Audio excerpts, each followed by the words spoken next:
All right, welcome back. We are going to pick up where we left off.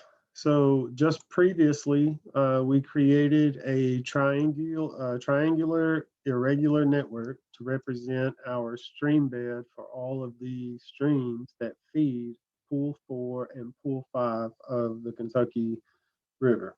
Okay, so now what we're going to do is now we need to access the LiDAR data, right? Because this is a LiDAR exercise, okay? So how do we get the data that we need?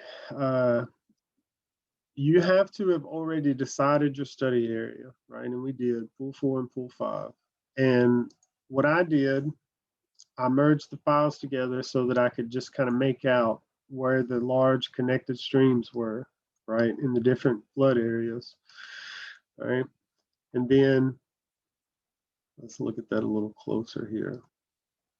Okay, so you have different flood zones, A, AE, and X. And then there's actually another field that just shows you where the floodway is. And but ultimately, we know we have to measure kind of the whole basin, right? The whole basin that contains the stream, because that's where all the water is going to go. We don't have to worry about the whole watershed, not for this analysis, because remember, we're just after when the place floods, how much land, how many trees, how many buildings, those kinds of things, right?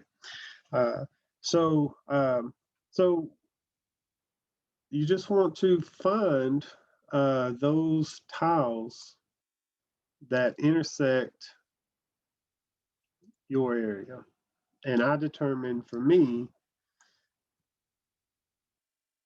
that those were the ones. Let me put a little color to those suckers so they're a little easier to see. All right, so you have your whole point cloud, and then I just determined, what my study area was and the area that intersected that. Those are the tiles that I got. Okay, so so if you're not familiar then with this data set that I'm looking at, for you folks maybe that are not familiar with the project but want to follow along, Kentucky Geo Portal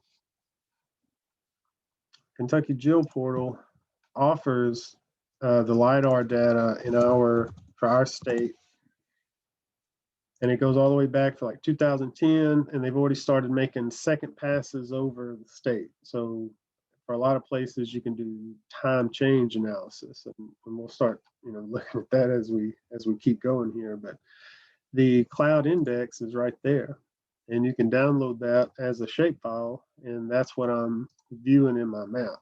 Okay, and then I've just selected all those areas that intersect. Right now, for efficiency's sake, that's why I was kind of picky about including them. Originally I had a much larger pool, that looked. Let's see if we can look at that one real quick. It covered a much larger area. All right, but that was, just more tiles than I wanted to process.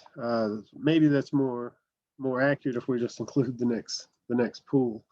But anyway, I whittled it down to there, right? And inside of these, you have as an attribute for each of the tiles, you have the site where you can go get the data. So if I just copy that and I go back to my browser and I go to there, boom, there's the data. It's ready to download, okay? But for this exercise, once I have the ones I want, what I did was just export it out, okay? We could have accessed the same shapefile probably, but I did this. I put it somewhere where I can access it using R for the rest of the steps that I'm going to do. But you can do it however you like.